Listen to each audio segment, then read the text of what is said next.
Fast move किया ऊपर, तो काफ़ी फास्ट मूव किया और मुझे एक अच्छा खासा प्रॉफिट मिल गया। डाली थी 19 को, डाली थी मैं 15 को, मैं एग्जिट हो गया था।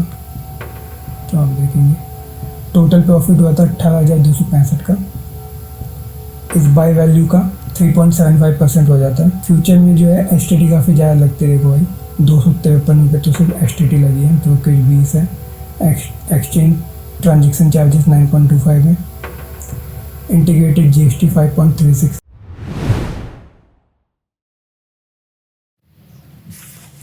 हे दोस्तों, welcome to the channel corporate मजदूर ट्रेडर। मार्केट में आपने कई सारे चैनल देखे होंगे जिसमें FNO की बात होती है, लेकिन 90% चैनल आप देखेंगे तो सिर्फ ऑप्शंस की बात करते हैं। उसमें से कोई भी फ्यूचर के बारे में कुछ नहीं बताता। तो मेरे इस चैनल में आपको मेरी ट्रेड्स की डिटेल एनालिसिस मिलेगी, जिसमें मैं फ्यूचर ट्रेडिंग करूँगा, और मेरी ट्रेड की सारी डिटेल एनालिसिस आपको मेरे इस यूट्यूब चैनल पे मिलती रहेगी। तो चलिए बिना किसी देरी के आज की एनालिसिस स्टार्ट करते हैं। लेकिन उससे पहले एक डिस्क्लेमर दे दूं, मैं एक सेबी रजिस्टर्ड रिसर्च एनालिस्ट नहीं हूं। तो फ्यूचर में जो भी अगर आप ट्रेड लेंगे तो अपने फाइनेंशियल एडवाइजर से पूछ के ही लेना। तो चलिए आज की वीडियो स्टार्ट करते हैं।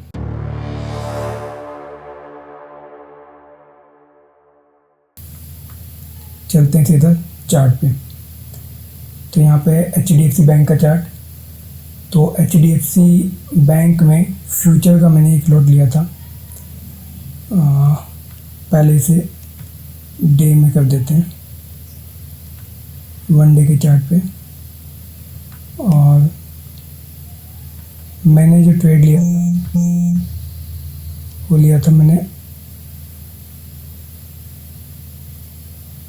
29 मई को। यहाँ इस दिन मैंने ट्रेड लिया था, करीब प्राइस था 750।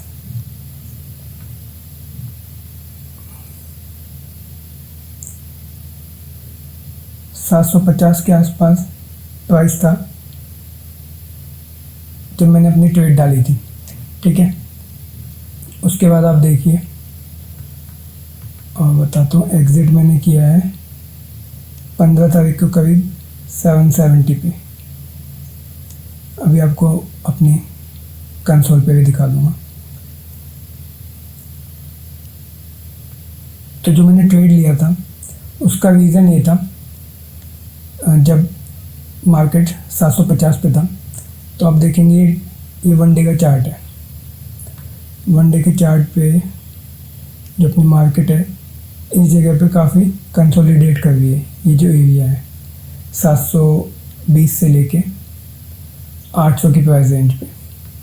इसका रीज़न एक ये भी है, जो मार्केट HDFC जो डाउन हुआ था वो एक्चुअली क्या था,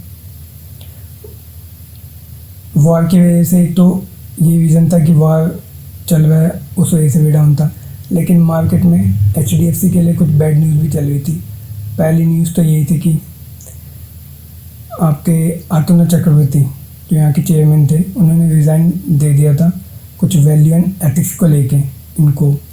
इन्होंने ऐसा कुछ कहा था कि कुछ एथिकली ठीक नहीं है, तो इस वजह से वो रिज़ाइन दे रहे हैं। तो जिस वजह से शेयर और नीचे आ गया। और दूसरा एक और रीज़न आया था जिसमें ऐसा कहा गया था कि 45 करोड़ का कुछ इन्होंने रोड सेफ्टी कैंपेन किया है, बट एक्चुअल में वो हुआ नहीं। तो ये 2-3 न्यूज़ इस तरह की आई थी, जिस वजह से ये काफ़ी डाउन चला गया। एक्चुअल में अगर सिर्फ वॉर की सिचुएशन होती तो मेरी एनालिसिस की बेसिस ये था कि ये 850-860 के लेवल को नहीं तोड़ता। ये मेरा एनालिसिस था, आप देखेंगे। तो ये 2 मार्च से यहाँ पर सपोर्ट ले रहा है, देन आगे बढ़ता हुआ फिर इसने यहाँ सपोर्ट लिया, फिर ये आगे बढ़ रहा है। जबकि वॉर इस टाइम पे स्टार्ट हो गया था, वॉर के वक्त भी ये ऊपर जाता हुआ ऊपर गया है। यहाँ पे आने के बाद ये बैड न्यूज़ आई है कि अतुल चक्रवर्ती ने बोला एथिकली हम रिज़ाइन दिया है, और प्लस जो 45 करोड़ का ये जो रोड सेफ्टी के रिगार्डिंग हुआ, तो उस वजह से ही फिर डाउन होते गया। तो यहाँ पे भी मेरा एनालिसिस ये था कि फंडामेंटली तो शेयर ठीक है, तो उस वजह से मैंने 750 पे अपनी ट्रेड प्लेस कर दी थी 29 तारीख को। और मेरा टारगेट तो खैर करीब यहाँ तक का था, लेकिन मैं एग्ज़िट इसलिए हो गया, आपको रीज़न देता हूँ। यहाँ देखेंगे तो इसने यहाँ से काफ़ी फास्ट मूव किया ऊपर, तो काफ़ी फास्ट मूव किया और मुझे एक अच्छा खासा प्रॉफिट मिल गया। तो मैंने अपने प्रॉफिट को बुक करना ज़्यादा बेहतर समझा, तो मैं यहाँ पे एग्ज़िट हो गया। अब मैं आपको कंसोल पे अपना डाटा भी दिखा देता हूँ। ये मैंने खोल रखा है अपना प्रॉफिट लॉस। एक बार मैं इसको रिफ़्रेश करके दिखा देता हूँ। फ्यूचर एंड ऑप्शन मैंने अपनी ट्रेड जो डाली थी 19 को डाली थी और 15 को मैं एग्ज़िट हो गया था। तो आप देखेंगे अब इसमें ये निफ्टी की भी कुछ ट्रेड है, आप उसको इग्नोर करना फ़िलहाल। तो मैं एग्जैक्टली आपको दिखाऊं तो मैं इसको डेट को आगे बढ़ा देता हूँ। 29 तारीख में एक्चुअली निफ्टी का भी कुछ ट्रेड था, तो इसको 1 जून कर लेते हैं, 1 जून से 15। तो अब एग्जैक्टली आप देखेंगे कि मेरी HDFC फ्यूचर की जो मैंने एक लॉट लिया था, एक लॉट 650 क्वांटिटी का है, आपको पता ही होगा फ्यूचर में लॉट साइज होता है। तो एक लॉट लिया था मैंने, जो एवरेज बाई प्राइस था वो 750 का था, बाय वैल्यू इतनी थी, लेकिन मार्जिन इसमें मिलता है तो 20% मान लो इसका, उतना ही मैं मार्जिन लगा था। सेल वैल्यू हुई थी 778.10, तो टोटल प्रॉफिट हुआ था 18,265 का। इस बाय वैल्यू का 3.75% हो जाता है। और आपके यूज्ड अगर देखेंगे, अगर यूज्ड कैपिटल का तो करीब 20% हो जाता है। अब मैं आपको नेट रियलाइज प्रॉफिट लॉस भी बता देता हूँ, इसमें चार्जेस में भी कितने लगे थे।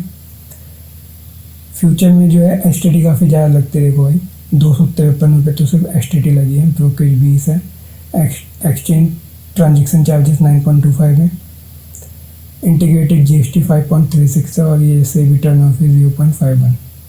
तो इन सबको अगर हटा दें, रियलाइज प्रॉफिट में 18,265 था, नेट रियलाइज प्रॉफिट में हुआ 17,976 रुपये 88 पैसे, और ये 15 तारीख को मैंने ट्रेड एग्जिट कर दिया था। तो आई होप आपको वीडियो पसंद आई होगी। अगर वीडियो पसंद आई तो please like and share and subscribe my channel.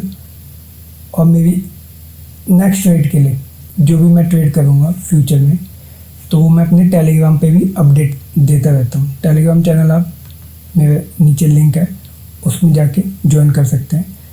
जो मैंने नेक्स्ट ट्रेड जो भी लेता रहूँगा वो आपको उसमें उसकी अप टू डेट डिटेल मिलती रहेगी, किस बेसिस पे लिया है और ट्रेड में क्या चल रहा है, क्या एम लॉस चल रहा है या प्रॉफिट चल रहा है, जो भी होगा मैं वहाँ अपडेट कर दूँगा। और फाइनली जब एग्जिट होगा उस वक्त भी आपको सारे अपडेट दे दूँगा। बट एक बार फिर बता दूँ, ये किसी भी तरह से बाय एंड सेलिंग रिकमेंडेशन नहीं है, और मेरे पर्सनल पोर्टफोलियो में भी शेयर हो सकते हैं। तो आप फ्यूचर में जो भी ट्रेड लें तो अपने फाइनेंशियल एडवाइज़र से पूछ के लीजिएगा, क्योंकि आपके हार्ड एंड मनी है। जो भी प्रॉफिट होगा वो आपका होगा, लॉस होगा वो भी आपको झेलना पड़ेगा।